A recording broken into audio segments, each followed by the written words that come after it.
ეს არის ახალი 6 სტუდიაში ნატა ასათიანი მუშაობს. Am წუთებში ზუგდიდში ნაციონალური მოძრაობის პრაიმერი მიმდინარეობს, თუმცა პრაიმერის დაწყებამდე ნაციონალური მოძრაობის დელეგატებსა და ლიდერებს ზუგდიდის თეატრის შენობასთან შეკრებილი მოქალაქეები დაუპირისპირდნენ აქციის მონაწილეებმა. ნაციონალური მოძრაობის წევრებს წყლით, სავსე ბოთლები და გაზეთში გახვეული ქვები ესროლეს აქციის ორგანიზატორების თქმით, ნაციონალურ მოძრაობას პრაიმერის ჩატარების მორალური უფლება არ აქვს. პარტიის წევრები ხელისუფლებას მოუწოდებენ ხელი შეუწყონ წინა საარჩევნო პროცესის დემოკრატიულ წარმართვას. ადგილზე მობილიზებულია პოლიცია, რკინის ჯებირებით გაკეთდა კორდონი. აქცია დაიცავი საქართველოსა და მოძრაობის ქალები მშვიდობისათვის ორგანიზებით ზუგდიდის ცენტრში ამ წუთებშიც მიმდინარეობს.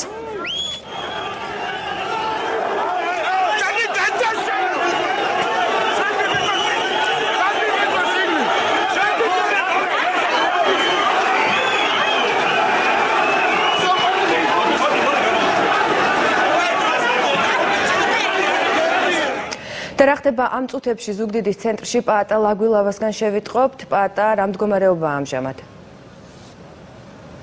ამჟამად აქციის მონაწილეები ელოდებიან ნაციონალური მოძრაობის ლიდერების გამოსვლას. პრაიმერი ზუგდიდში დასრულდა. აქ გამარჯვებული დავით ბაქრაძეა. უკვე გამოვიდნენ დელეგატები, მათ სირცხვილის კორიდორი მოუწყვეს აქციის მონაწილეებმა. ახლა კი როგორც აქციის მონაწილეები აცხადებენ და ერთ-ერთი ლიდერი კახამიქაია აცხადებს, ისინი მშვიდად გააცილებენ პოლიტიკურ სანაგვეზე ნაციონალური მოძრაობის ლიდერებს და მოუწყობენ სირცხვილის დერეფანს. აქ მობილიზებულია პოლიცია. რაც შეეხება დღევანდელ ვითარებას, აქ 3 საათიდან იმ დროიდან, როდესაც დაიწყო პრაიმერის მონაწილეების შეკრება, ადგილზე აქციის მონაწილეები დაუპირისპირდნენ ნაციონალური მოძრაობის წარმომადგენლებს. მათ გაზეთებში შეხვეული ქვები და წყლით სავსე ბოთლები დაუშინეს. მათ სერიოზული დაშავება არც ერთ მათგანს არ მიუღია. ადგილზე მობილიზებული იყო პოლიცია და პოლიციამ მოახერხა სწორედ გაერიდებინა აქციის მონაწილეები ნაციონალური მოძრაობის ლიდერებისგან. ასევე დაშორდა საზოგადოებრივი მაუწყებლის ჟურნალისტი, თუმცა მისი მდგომარეობა დამაკმაყოფილებელია. რაც შეეხება ნაციონალური მოძრაობის წარმომადგენლებს, ისინი მიმდინარე მოვლენებს, რაც ზუგდიდში ხდებოდა, უარყოფითად აფასებენ. აი ახლა თქვენ ხედავთ, რომ გამოდიან ნაციონალური მოძრაობის წარმომადგენლები და ისინი ტოვებენ აი ახლა ზუგდიდს. თქვენ შეგიძლიათ ნახოთ ის რეაქციები, რაც ახლა ხდება ზუგდიდში. მანქანები უკვე შემოიყვანა პოლიციამ და ჯდებიან უკვე ნაციონალური მოძრაობის წარმომადგენლები აი ამ მანქანებში და აი კორიდორი უკვე გაკეთებულია, კორიდორი საიდანაც უნდა გავიდნენ აი ახლა ეს მანქანები. წინ მიყვება პოლიციის ესკორტი და რამოდენიმე მანქანა ტოვებს აი ახლა ზუგდიდს. პარალელურად კი მიმდინარეობს აქცია. აი თქვენ ხედავთ, რომ აი ახლა გადიან ნაციონალური მოძრაობის ლიდერები. აი ზურაბ ჭიაბერაშვილი გავიდა. აი ახლა გავიდა ადგილობრივი ლიდერი ლაშა დამენიაც. ჩვენ ისევ გიბრუნდებით და შეგვიძლია აი ახლა მოვისმინოთ კომენტარები, რომლებიც ნაციონალური მოძრაობის ლიდერებმა გააკეთეს ჩვენთან სულ რამოდენიმე წუთის წინ. ასნიშნავს ის, როდესაც ხელისუფლების ორგანიზებული და მობილიზებული ხალხი ქვების როლით ხდება ოპოზიციას. ღმერთმა დაგვიფაროს დავბრუნდეთ იმ წარსულში, რომელიც ქვების როლით უკვე გამოვიარეთ 10 წლის წინაც და 20 წლის წინ. ჩვენ საპრეზიდენტო არჩევნებისთვის კამპანიის ჩატარება ვიცით, რომ მოგვიწევს პოლიტიკური დევნის წნეხის ზეწოლის პირობებში. ეს ცხადადაა გაცხადებული დღევანდელ ხელისუფლებას და ჩვენ მზად ვართ ამ გამოწვევისათვის. რაც ხდებოდა შენობის გარეთ, სწორედ ეს არის ის, როგორი მმართველობა სურს დღევანდელ მთავრობას. რაც შეეხება აქციის მონაწილეებს, ისინი აცხადებენ, რომ ნაციონალურ მოძრაობას არ აქვს მორალური უფლება, რომ მოვიდეს ზუგდიდში იმ კადრების შემდეგ და ჩაატაროს პრაიმერი, რაც გავრცელდა და რომელიც ეხება ზუგდიდში სამეგრელოში გადაღებულ კადრებზეა საუბარი. ასევე ისინი აცხადებენ, რომ ნაციონალურ მოძრაობამ მთელი ამ წლების მანძილზე დააჩუქა სამეგრელო და ისინი არ დაუშვებენ, რომ ადგილობრივი აქციის მონაწილეები არ დაუშვებენ, რომ ისინი ისინი კვლავ ჩამოვიდნენ ზუგდიდში და მუდმივად მოუწყობენ მსგავს აქციებს. გამოტანილი იყო დღეს აქციაზე ნარები, ეს ნარები მოტანილი იყო უშუალოდ იმ სამალავებიდან, რომელიც კარგად ვიცით ცნობილი კადრებიდან და როგორც აქციის მონაწილეები აცხადებენ, სწორედ ამ ნარებზე ხდებოდა იმ გაუპატიურებები და ასე შემდეგ ის საშინელი კადრები, რაც როგორც თვითონ ამბობენ, იხილა ქართულმა საზოგადოებამ. ჩვენ ახლა შეგვიძლია მოვისმინოთ ეს კომენტარებიც. აი ახლა მანამდე თუ შესაძლებლობა გვაქვს, აი ახლა ერთმანეთს უპირისპირდებიან, თუმცა ჩაერთო აქ პოლიცია. აი ეს გამოდიან, ესენი არიან დელეგატები, რამდენადაც ჩვენ ვხედავთ ნაცმოძრაობის და გაყავს ისინი პოლიციას. აი ერთ-ერთი პირი დააკავა ახლა პოლიციამ. საპატრულო პოლიციის მანქანაში ჩასვეს ერთ-ერთი აქციის მონაწილე. მანამდეც მოხდა დაკავება. აი გადის ახლა ეს ესკორტი პოლიციის. ჩვენ ახლა შეგვიძლია მოვისმინოთ კომენტარები, რომლებიც აქციის მონაწილეებმა გააკეთეს. გვერდით კარებიდან შემოყავდათ ხალხი, ესე იგი ხალხს არ დაენახა ესენი ვინ შედიოდა იქ და მილიცია ჩვენ გვიცავდა ხმის ამოღების უფლებას არ გვაძლევდა მილიცია, ჩვენ ახლოს არ უნდა მივსულიყავით და გვერდით კარებიდან მილიცია აპარებდა იმ ხალხს, რომელიც ამათი მხარდამჭერი იყო. ჩვენ კიდევ ერთხელ ვაფიქსირებთ. რუს ოკუპანტებსა და ნაც ოკუპანტებს შორის არ არის განსხვავება არ არის. ჩვენ არ მოვითმენთ სამეგრელო საზოგადოება იმას რომ ეს კიდე დადიან ახლა და ჩვენ უნდა დავიჯეროთ რომ სააკაშვილის ჭუჭულები იქცნენ დემოკრატიის გუგულებად. ამას ჩვენ არ დავიჯერებთ. მთელი დღის განმავლობაში შეკრებილია პოლიცია, მობილიზებულია მთელი სამსახურები, სპეციალური ღობეებია გაკეთებული, ასევე ცოცხალი ჯაჭვი აქვს გაკეთებული, პირადად აკონტროლებს ადგილზე შინაგან საქმეთა სამინისტრო სამეგრელო ზემო სვანეთის სამხარეო პოლიციის უფროსი ვითარებას. ახლა შეგვიძლია ვთქვათ, რომ სიმშვიდეა, ლიდერები გაყვანილები არიან თეატრის შენობიდან. მე კიდევ ერთხელ შეგახსენებთ, რომ ზუგდიდის პრაიმერში დავით ბაქრაძემ გაიმარჯვა. დიდი მადლობა ზუგდიდიდან ჩემი კოლეგა პაატა ლაგვილავა საუბრობდა. მეც კიდევ ერთხელ შეგახსენებთ, რომ ზუგდიდში გამართული ნაციონალური მოძრაობის პრაიმერი რამდენიმე წუთის წინ აქციის ფონზე დასრულდა და პრაიმერში დავით ბაქრაძემ გაიმარჯვა. მანამდე კი ზუგდიდში მომხდარ ინციდენტს გამოეხმაურა შინაგან საქმეთა მინისტრი ირაკლი ღარიბაშვილი. მისი განცხადებით, ხელისუფლება დანაპირებს შეასრულებს და ყველა ის ადამიანი, ვინც ინციდენტი გამოიწვია და მასში მონაწილეობდა, კანონის შესაბამისად იქნება დასჯილი.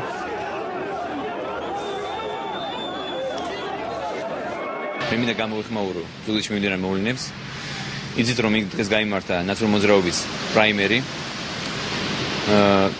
ძალიან არასასიამოვნო ფაქტებს ჰქონდა ადგილი. იცით რომ პოლიცია იცავდა და იცავს ნაციონალური მოძრაობის წევრებს. იმისათვის რომ არ დაუშვათ რაიმე ექსცესები და უზრუნველყოთ ამ ადამიანის უსაფრთხოება, როგორც ნაციონალური მოძრაობის უსაფრთხოებას. სამწუხაროდ რამდენიმე ადამიანის მხრიდან დაფიქსირდა ძალადობა კონკრეტული ადამიანის მისამართით, მეგულისხმობ ნაციონალური მოძრაობის წევრებს. მე მინდა სრულფასოვნებით განვაცხადო, რომ ეს ადამიანები იქნებიან დადგენილი და დასჯილი სამაგალითოდ. ჩვენ თქვი და ჩვენ შევკვირდით მოსახლეობას, ასევე საერთაშორისო თანამეგობრობას, რომ მოახლოებულ საპრეზიდენტო არჩევნები იქნებოდა და იქნება სამაგალითო ნამდვილად. ეს იქნება კიდევ ერთი წინადადება ნაბიჯი დემოკრატიული განვითარებისკენ. შესაბამისად ჩვენ არ დავუშვეთ და ჩვენ გვმოვთ ნებისმიერ ძალადობას. და ყველა ეს პიროვნება იქნება სამაგალითო ძალიან მკაცრად დასჯილი. ზუგდიდში განვითარებული მოვლენები საპარლამენტო უმრავლესობის ლიდერმა დავით საგანელიძემაც შეაფასა. მისი თქმით, ხალხში დაგროვილი აგრესია ნაციონალური მოძრაობის 9 წლიანი მმართველობის შედეგია. იმ წლების გარშემო და თქვათ მათ უჭერთ ამ ტკივილის დატევა და არ გამოხატვა. თუმცა მინდა ვთქვა ისევ და ისევ სამართალ დამცავი სტრუქტურების საამაყოდ რომ მათ ყველაფერი გააკეთეს იმისთვის რომ მაქსიმალურად აერიდებინათ თქვათ ეს აგრესიული ჯგუფი. არც ერთი ჩვენი კოალიციის წარმომადგენელი ან ჩვენი საშტაბო თუ კოალიციური სტრუქტურებიდან არავინ ამის არათუ მომხრე ან ხარდამჭერი ყველა ამის წინააღმდეგი იყო და ჩვენ გარკვეულად პრევენციული ღონისძიებები ჩავატარეთ რომ ვიცოდეთ რომ აპირებდნენ და რომ ეს არ მომხდარიყო, თუმცა ხალხის ემოციას ხანდახან ძალიან ძნელია რომ გამომკლავთ. საგარეო პოლიტიკა უსაფრთხოება და რეგიონის განვითარების საკითხები ეს იყო ის ძირითადი თემები, რაზეც ზუგდიდში პრაიმერზე ნაციონალური მოძრაობის საპრეზიდენტო კანდიდატებმა გაამახვილეს ყურადღება. ლიდერების განმარტებით საქართველოს ამჟამინდელი ხელისუფლების შერბილებული პოლიტიკის მიუხედავად რუსეთი კვლავ განაგრძობს უსამართლო ქმედებებს. ნაციონალური მოძრაობის საპრეზიდენტო კანდიდატებმა ქვეყნის ნატოში გაწევრიანების დაგვიანების მიზეზებსა და ოკუპაციის შესახებ კანონზეც გაამახვილეს ყურადღება. ერთ-ერთმა კანდიდატმა გიორგი ბარამიძემ რეგიონული საკითხების განხილვისას მისი შინაგან საქმეთა მინისტრობის პერიოდში სვანეთში ჩატარებული სპეცოპერაციაც გაიხსენა. ჩვენი ტერიტორიის 20% არის ოკუპირებული.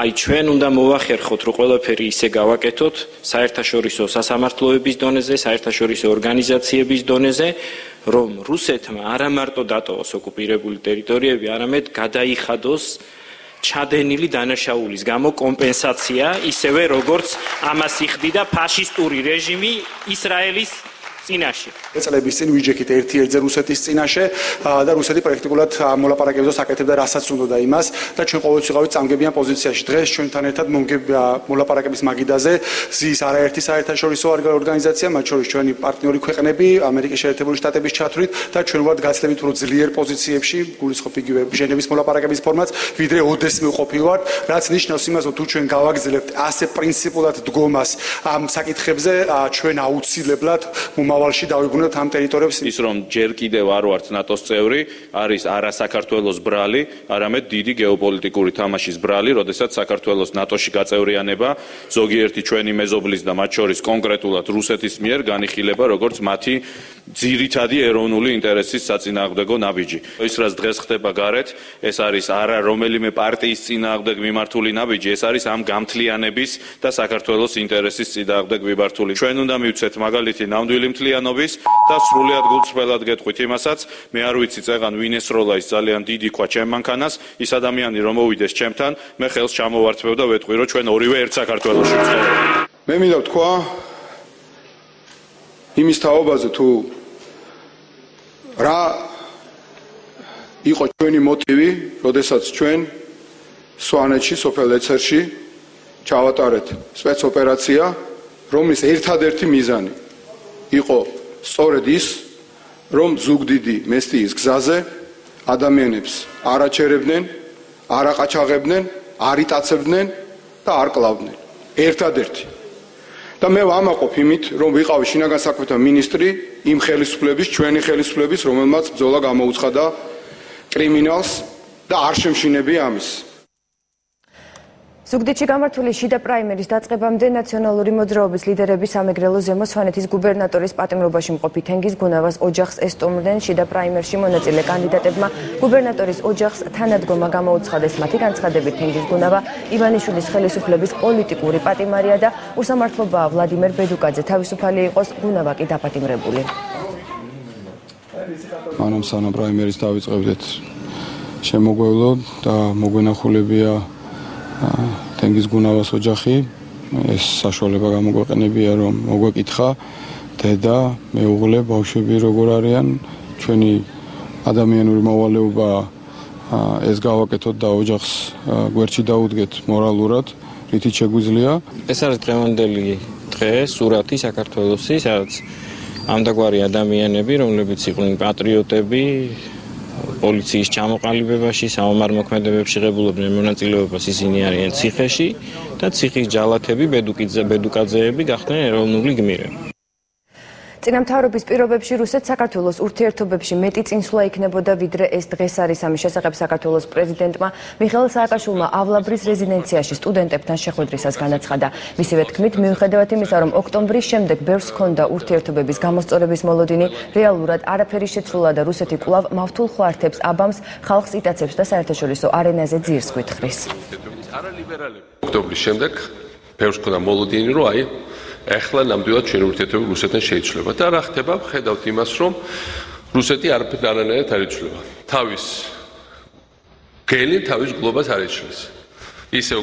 ისევ მართულ ხართებს აკეთებს, ისევ პროვოკაციებს აკეთებს, ისევ ხალხს იტაცებს, საერთაშორისო არენაზე ისევ ძირს გვითხრის და ჩემთვის ეს ახალი აღმოჩენა არ არის. იმიტომ რომ დღეს საქართველოს ჩვენი მთავრობა წინა რო დარჩენილიყო, შეიძლება მეტად წავსულიყავით წინ, ვიდრე ის რაც დღეს გვაქვს. იმიტომ რომ რუსეთი არ თვლის, რომ ამ მთავრობას რამე უნდა დაუთმოს. რუსეთის დასუსტების პირობებში, რაც გარდაუვალია კავკასიაში, შემოვა ბევრი სხვა ფაქტორი და ამიტომ ძალიან მნიშვნელოვანია, რომ ნატოსთან ძალიან ახლოს იყოს, ძალიან მნიშვნელოვანია თურქეთთან ძალიან ახლოს იყოს, ძალიან მნიშვნელოვანია, რომ იმ ხალხებთან, რომელიც საქართველოს არ ტყავს და ის პროგრამები გაგზავნოს, რეალურად იმპერიალიზმის ხრევა არის გარდაუვალი. ალბათ ის ჩანაცვლება კიდევ ერთხელ რომ ნაციონალიზმით, მაგრამ შეიძლება ნაციონალიზმი ნაკლებად საში იყოს მოკლევადიანად ჩვენთვის ვიდრე იმპერიალიზმი. იმედია საბოლოო ჯამში რუსეთს ჩამოყალიბება სრულფასოვან დემოკრატიულ თავისუფალ ქვეყნად. დავით ბაქრაძის მიერ გაკეთებულ განცხადებას გამოეხმაურა საქართველოს შინაგან საქმეთა მინისტრი ირაკლი ღარიბაშვილის თქმით, საპარლამენტო უმცირესობის ლიდერის პირადი ცხოვრების ამსახველი ვიდეო მასალა არ არსებობს. დავით ბაქრაძის განცხადებას არასამთავრობო ორგანიზაციების წარმომადგენლებიც ეხმაურებიან. ეკაგი გაურის განმარტებით მსგავსი ინფორმაციის გაჟონვის რისკი კიდევ ერთხელ ადასტურებს მასალების განადგურების აუცილებლობას. შეგახსენებთ, გუშინ საპარლამენტო უმცირესობის ლიდერმა ეჭვი გამოთქვა, რომ ხელისუფლებას მისი პირადი ცხოვრების ამსახველი ვიდეო მასალა აქვს. საკარის მოცემულ როგორც სხვა ადამიანების პირადი ცხოვრების ამსახველი ვიდეო და აუდიო მასალები, ასევე საკარის ძალიან ბევრი პოლიტიკური პარტიების, პოლიტიკოსების, გამოჩენილი ადამიანების, ჟურნალისტების და შემდეგ ამსახველი საქმიანობის მასალები. მე არ მინახავს დავით ბაქრაძის ვიდეო მასალა, ფიზიკურად რო არ მქონდა რომ რა თქმა უნდა ეგარეთ ჩემი საქმე რომ მევნახო, არც მაგის სურვილი. მე ვიცი რომ იქ არაფერი არ არის დავით ბაქრაძე. პირადი ცხოვრების ამსახველი კადრები და ვიდეო მასალა აუცილებლად უნდა განადგურდეს. ამას ითხოვს საერთაშორისო სტანდარტი და საქართველოს კანონმდებლობა. მართალია არსებობს კონტრარგუმენტებიც, მაგრამ თუ ჩვენ შევადარებთ, ანუ სასწორის ორ მხარეს დავუდგებთ განადგურების მხარდამჭერ არგუმენტებს და არ განადგურების მხარდამჭერ არგუმენტებს, მე ვფიქრობ, რომ უფრო მეტი არგუმენტი არსებობს განადგურების თვალსაზრისით. რაც უფრო დროში გაიწელება ეს პროცესი, მით უფრო ხშირი იქნება საუბარი იმაზე, რომ გარკვეული პირები დაუკავშირდნენ კონკრეტულ პირებს და ისაუბრეს იმაზე, რომ ისინი შეიძლება იყვნენ მასახულები და მონაწილეები შეიძლება იყვნენ იმ ვიდეო მასალებისა, რომელიც დაცული არის შინაგან საქმეთა სამინისტროში. მე ვფიქრობ, რომ ზოგადად ეს პროცესი მართლაც გაიწელა. მე მგონია, რომ სწრაფად უნდა მიიღოს გადაწყვეტილება მთავრობამ იმასთან დაკავშირებით თუ რას მოიმოქმედებს ამ პირებთან მიმართებაში. შინაგან საქმეთა მინისტრმა განცხადებები დღეს ბათუმში გამართული შეხვედრის შემდეგ გააკეთა. აჭარისა და ბათუმის საპატრულო პოლიციას ახალი ავტომანქანები და კატარღა გადაეცა. აღნიშნულ ღონისძიებას ბათუმში შინაგან საქმეთა მინისტრი და საპატრულო პოლიციის დეპარტამენტის ხელმძღვანელები დაესწრნენ. აჭარის საპატრულო პოლიციის სამმართველოს თანამშრომლებს სიახლეები პირადად მინისტრმა გააცნო. ბათუმის ქუჩების სპეციფიკიდან გამომდინარე, მხოლოდ ბათუმის საპატრულო პოლიციას გადაეცა 7 ახალი მინი კუპერის მარკის საპატრულო ავტომანქანა. პოლიციის თანამშრომლებმა სამხრე კამერებით აღჭურვილი ახალი ტანსაცმელიც მიიღეს. ამას გარდა 10 აგვისტოდან პატრულის თანამშრომლები ბათუმის ბულვარში პატრულირებას ელექტრომობილებით განახორციელებენ. თბილისის შემდეგ აჭარა პირველი რეგიონია, სადაც საპატრულო პოლიციის რებრენდინგი განხორციელდა და ეს პროცესი ეტაპობრივად საქართველოს ყველა რეგიონს მოიცავს. მომეცა შესაძლებლობა კიდევ ერთხელ დიდი პატივისცემის და სიყვარულის გზნობით თითოეულ თქვენთაგანს გადაუხადო გულითადი მადლობა. გაწეული მაღალ პროფესიული საქმიანობისთვის. მსახურობდე საპატრულო პოლიციაში. არის განსაკუთრებული პატივი და ამავდროულად დიდი ტვირთი. ეს რა თქმა უნდა პროპორციულად ზრდის პატრულის პასუხისმგებლობას. ამიტომაც ხდება თანამშრომელთა ტესტირება, ევროპელ და ამერიკელ ექსპერტებთან ერთად ტრენინგების ჩატარება, კვალიფიკაციის სამაღლება მთელი სისტემის მასშტაბით. მნიშვნელოვანია, რომ დანაშაულის პრევენციისა და მასზე სათანადო რეაგირების მიზნით ბოლო პერიოდში გავზარდეთ საპატრულო პოლიციის ეკიპაჟების რაოდენობა და მომსახურების ზონა. საპატრულო პოლიცია უკვე ფარავს აქამდე აუთვისებელ რეგიონებს. პატრულირების არეალის გაფართოება საქართველოს მთელი მასშტაბით ეტაპობრივად მიმდინარეობს. ტურისტული სეზონის დაწყებასთან დაკავშირებით ჩვენ დამატებითი ზომები მივიღეთ აჭარის მოსახლეობისა და დამსვენებელთა უსაფრთხოების გაძლიერების მიზნით. პატრულის მიერ მიღებული გადაწყვეტილების ობიექტურობის შეფასების მიზნით საქართველოს მთელს ტერიტორიაზე საპატრულო ეკიპაჟები და პატრულო ინსპექტორები სამეთვალყურეო ვიდეოკამერებით არიან აღჭურვილნი. მე ნამდვილად ვამაყობ თქვენით, მე ვამაყობ იმ წარმატებით, იმ მიღწევებით, რომლებიც თქვენ შეძელით ამ წლების განმავლობაში და განსაკუთრებით ბოლო პერიოდში ჩემთან ერთად და მიუხედავად საფრთხეებისა, ჩვენ კვლავაც არ დავიშორებთ ძალღონეს, მე მჯერა და პირნათლად ვემსახურებით ჩვენ საზოგადოებაში. საქართველოს საფრანგეთის თამაშის დაწყებამდე რამდენიმე საათი რჩება შეხვედრა ლიტვაში ალიტუსის სტადიონზე თბილისის დროით საღამოს 8 საათზე დაიწყება და მას მეცხრე არხი პირდაპირ ეთერში შემოგთავაზებთ. თბილისში მუშტაიდის ბაღში უკვე დამონტაჟებულია მონიტორი, სადაც გულშემატკივრები საქართველოს 19 წლამდე ნაკრებს უკომოგებენ. ფეხბურთის მოყვარულები უკვე იკრიბებიან ადგილზე. გენო სიყმაშვილი აკვირდება დილიდან სამზადის მუშტაიდის ბაღში და ის ახლა პირდაპირ ეთერში ჩაგვერთვება. გენო, მოვიდნენ თუ არა ფეხბურთის კომაგები და რა ხდება ამ წუთებში მუშტაიდის ბაღში? ნატა მუშტაიდის ბაღში უკვე მოვიდნენ ქართული სპორტის კომაგები და ისინი საკუთარი მაისურებით არიან შეიარაღებულნი, ასე ვთქვა და ასევე აცვიათ ეროვნული ნაკრების მაისურებით. ნელ-ნელა ისინი იკრიბებიან, როგორც ჩვენ უკვე აღნიშნე, მონიტორის დამონტაჟება უკვე დასრულებულია და ამდენად უკვე აქედანვე შეუძლიათ გულშემატკივარს მოვიდეს და მუშტაიდის ბაღიდან გულშემატკივროს საკუთარ ნაკრებს. მაგრამ ეს არ არის ერთ-ერთი სიახლე და სურპრიზი, რომელსაც მეცხრე არხი თავის მაყურებელს თავაზობს, ხოლო თუ კიდევ რა სიახლეს თავაზობს, ამას უკვე მეცხრე არხის გენერალური დირექტორის მოადგილე ოთო თოფურიძე გვეტყვის. ოთო, რა არის ის სურპრიზი, რომელსაც დღეიდან ჩვენს მაყურებელს თავაზობთ? სიახლე ის არის, რომ სულ რამდენიმე ხნის წინ მეცხრე არხის ყურება გახდა შესაძლებელი ჩვეულებრივი სახის ანტენით თბილისის და თბილისის გარეუბნებში. სულ მალე რამდენიმე დღეში ეს საშუალება მიეცემა უკვე საქართველოს ყველა დიდი ქალაქის მოსახლეობას. ულოცავ ამას მე ყველა მეცხრე არხის გულშემატკივარს და ფეხბურთის გულშემატკივარს, იმიტომ რომ 11 ადამიანს შეიძლება ყურება ფეხბურთის და საერთოდ მეცხრე არხის. მით უკეთესი შედეგი ექნება ყველაფერს და ამიტომ გადართეთ მეცხრე არხზე, გულშემატკივრეთ საქართველოს ნაკრებს და უყურეთ ახალ მეცხრე არხს. ასე დაამგვარად, აი ეს არის ის სურპრიზი, რომელიც მეცხრე არხმა საკუთარ მაყურებელს შესთავაზა. ნაწილს თბილისელებისა შეუძლია მოვიდნენ მუშტაიდის ბაღში და აი აქედან დიდი ეკრანიდან უგულშემატკივრონ საკუთარ ნაკრებს, ხოლო ისინი, ვინც ვერ მოახერხებენ ამ ადგილზე მოსვლა, შეუძლიათ უბრალოდ თავიანთი ტელევიზორები ჩართონ და ჩვეულებრივი სახლის ანტენებით დაიჭირონ მეცხრე არხი და მეცხრე არხის საშუალებით უგულშემატკივრონ საკუთარ ნაკრებს. რაც შეეხება გარდა ამისა, ლიტვაში უშუალოდ წასული არის ფედერაცია და ასევე საელჩო არის მისული და ისინი უკვე იქიდან უგულშემატკივრებენ და ჩვენ შეგვიძლია მათი სინქრონებიც მოვისმინოთ. რა თქმა უნდა, საინტერესო შეხვედრას ველოდებით. სასიხარულო ვარ, რომ ჩვენი ბიჭები 8 საუკეთესო გუნდში იმყოფებიან, ევროპის 8 საუკეთესო გუნდი.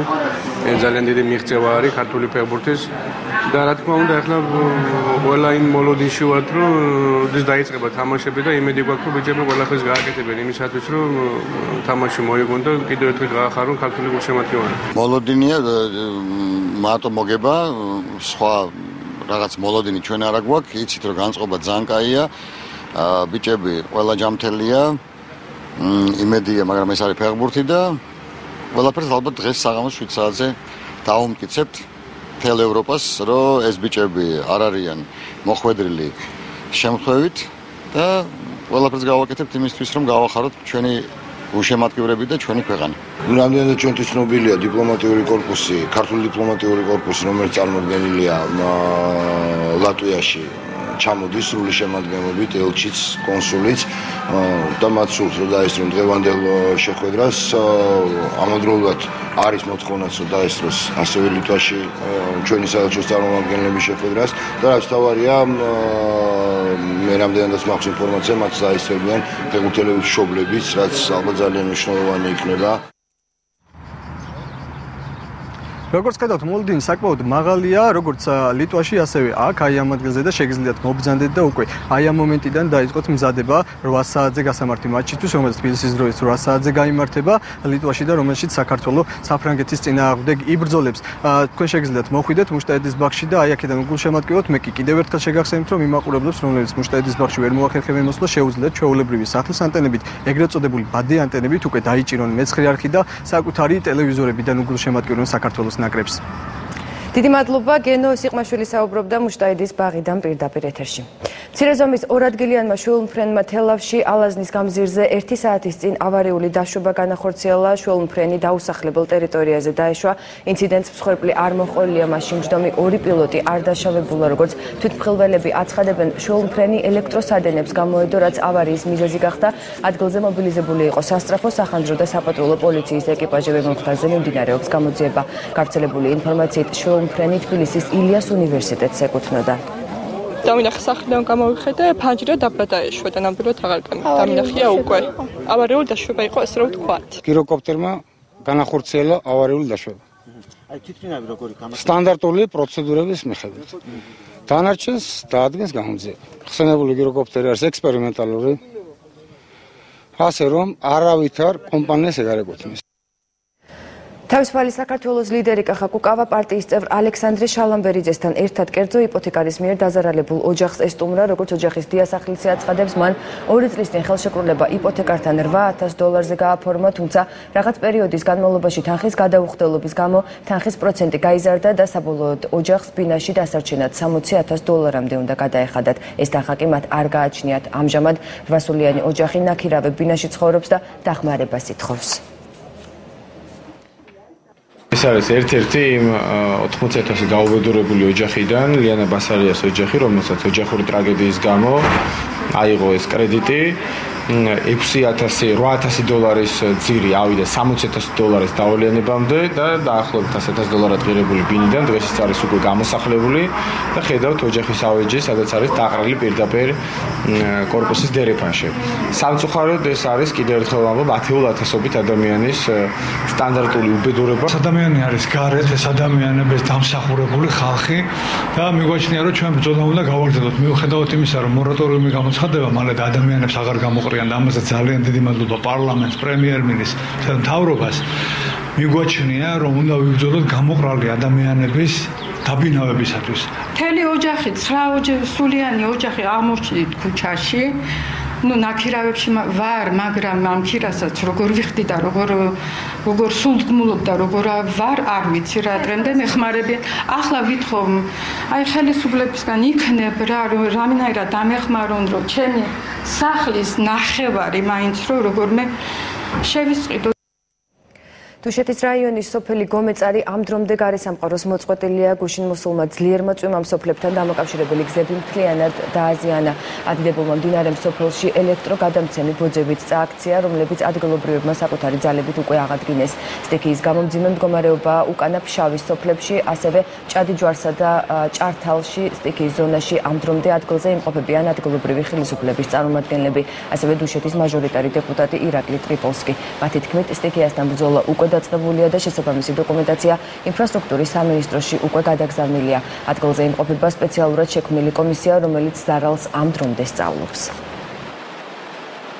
ზემოთ გომეწარი საერთოდ მოწყვეტილია გარესამყაროს. წამოიღო ნათესებიო, მაღალი ძაბვის ბოძები, გზები საერთოდ აღარ არსებობს. არ ემჩნევ აი ამ სოფლის ზემოთ გზა საერთოდ არ არსებობს, სად იყო იმ სოფელში. ჩვენს შესაძლებლობებში რაც არის მიღებულია უკვე ძალიან ოპერატიულად გადაწყვეტილება, დათვლილია ეს ზარალი, რომელიც მილიონს აჭარბებს, მილიონ ლარზე მეტია. დანახარში აქ თუ არ გაკეთდა ის საერთოდ წამოიღებს ამ სოფლებს. არა რესურსების მაქსიმალურ ათვისებას აქცია ამ სახელწოდებით დღეს დედაენის ბაღში გაიმართა. მონაწილეების ძირითადი მოთხოვნა ბუნებრივი რესურსების გამოყენებასთან მიმართებაში სახელმწიფო პოლიტიკის შეცვლა. როგორც აქციაზე აცხადებდნენ, მათი მიზანი კულტურული მემკვიდრეობისა და ბუნებრივი რესურსების დაცვა, ასევე საზოგადოების ინფორმირება იმ საფრთხეების შესახებ, ვისი გამოწვევაც მასშტაბურ ენერგეტიკულ პროექტებს შეუძლია. აქცია სოციალური ქსელების საშუალებით დაიგეგმა და მისი ორგანიზატორები რიგითი მოქალაქეები იყვნენ. დღეიდან დაიწყება აღნიშნულ მოთხოვნაზე ონლაინ მოწერების შეგროვებაც.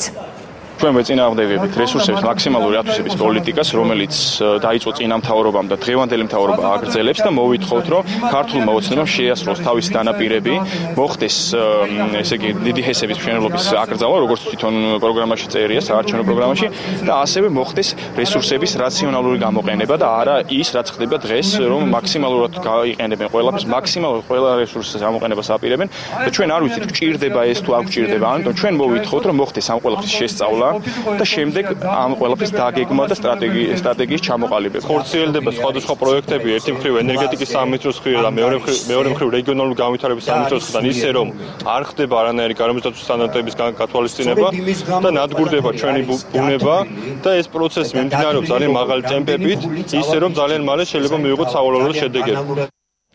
საქართველოს კულტურისა და ძეგლთა დაცვის მინისტრი დღეს ვანის რაიონს სტუმრობდა. მან გალაქტიონისა და ტიციან ტაბიძის სახლ-მუზეუმი და ოთარ ლორთქიფანიძის სახელობის ვანის არქეოლოგიური მუზეუმი ნაკრძალი დაათვალიერა. მინისტრი ადგილზე გაეცნო მუზეუმებში არსებულ პრობლემებს. გალაქტიონ ტაბიძის მუზეუმის ხელმძღვანელის განმარტებით, შენობაში სახურავის დაზიანების გამო უამიდობისას წყალი ჩადის, რის გამოც ექსპონატების გაფუჭების საშიშროებაა. მინისტრმა ასევე მოინახულა ვანის არქეოლოგიური მუზეუმი, სადაც სარემონტო სამუშაოები მიმდინარეობს. მინდა ხაზი გაუსვა, რომ აი ეს სახლები მათ შეინარჩუნეს როგორც ძეგლი. აბსოლუტურად არაფერი არ არის მან დარღვეული და ეს დრო გამოატარეს ძალიან ღირსეულად. მაგრამ თავად უკვე მუზეუმის გვერდით რაც არის წარმოდგენილი მემორიალური ექსპონატები შენობაში, მან რა თქმა უნდა არის პრობლემები და ჩვენ აუცილებლად დავეხმარებით. რადონ გურამი დაკვირდა, რომ მომავალში არქეოლოგიური ექსპედიციები დაფინანსდება და ეს ბუნებრივია თავისთავად შედეგს გამოიღებს. თქვენ მოგეხსენებათ ვანის არქეოლოგიური გათხრები თუ რაოდენობა ესე იგი საინტერესოა. სოფლის მეურნეობის მინისტრის მოადგილე და ღვინის ეროვნული სააგენტოს თავმჯდომარე კახეთში სამუშაო ვიზიტით იმყოფებოდნენ. ისინი ღვინის ქარხნებს სტუმრობდნენ, მათ საექსპორტო პროდუქცია დაათვალიერეს და რთველის წინა მოსამზადებელ სამუშაოებს ადგილზე გაეცნენ. აღსანიშნავია, რომ კომპანიებმა სოფლის მეურნეობის სამინისტროს მიერ შეღავათიანი აგროკრედიტის პროექტით ისარგებლეს, რამაც საწარმოებს გაფართოების საშუალება მისცა. წინანდლის ძველი მარანი და შუხმან ვაინს ჯორჯია ქართული და ევროპული ბაზრის გარდა პროდუქციის ექსპორტს უახლოეს დღეებში რუსეთშიც განახორციელებს.